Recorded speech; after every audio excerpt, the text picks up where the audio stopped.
Hello Painting 1 students, just wanted to give you a little introduction as to what we're going to be doing next. We're going to be creating a painting of row houses. This is an example from a student from last year. You can see that it's not a super high level of realism. It's sort of meant to be a little cartoony, but the proportions are going to look like real buildings. And we're going to be using what we understood about color theory from our last couple assignments and thinking about what colors would look good together. So maybe like in one house, you could have like analogous colors like this one. So we kind of have like yellow is near orange and yellow is also near green. So she chose that for this one. This one's more of a monochromatic except for the little bit of yellow on it, but you can see just lighter and darker versions of red. So there are some different color schemes present throughout this, and they aren't the colors that the houses actually were. So the idea is to try to make this a little more interesting than the actual photograph that you find. And here's my example that I'm kind of working with here, and mine is mainly just analogous. So there are colors that are near each other on the color wheel. They're all warm colors, light, dark, saturated, dirty, dull versions of those colors too. And just the sidewalk, it's kind of like mine's a little more desolate, maybe a little more lonely. And you can tell how the mood of this one is a little more jovial, it's a little happy, and trying to communicate more of a warmth and a joy.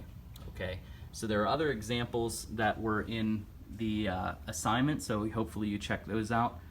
But the way that this is going to start is by simply using some pieces of scrap cardstock or illustration board, and these can just be traced. There's different sizes, so if you're with me in school, if you're a hybrid student, then you can just use mine, okay? If you're at home, you can really just cut any piece of paper into a rectangle, or you could just use a ruler and make your own shapes.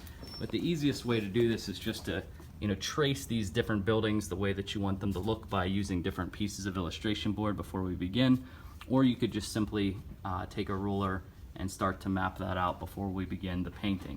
If you also look in the, there's a PDF attached to the assignment that has different row house photographs, so you are welcome to use those. If you don't want to use those, you can do a Google or Bing search for row house photographs. And what a row house is just houses that are right up next to each other with no space in between. And if you have a viewpoint that is looking straight on, this is going to be a much easier painting for you. Okay, if you pick an angle that it's like looking at them from a side view or from a 3/4 an angle view, it's going to be a very difficult painting.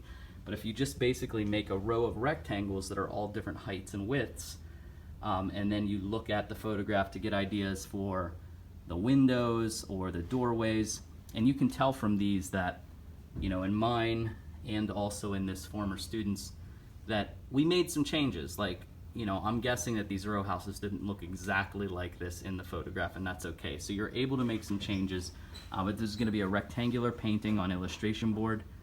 And it is going to be something that you have a lot of freedom in terms of the colors that you choose and the details that you choose to leave out or include. Okay? So row house painting is our next project for Painting 1.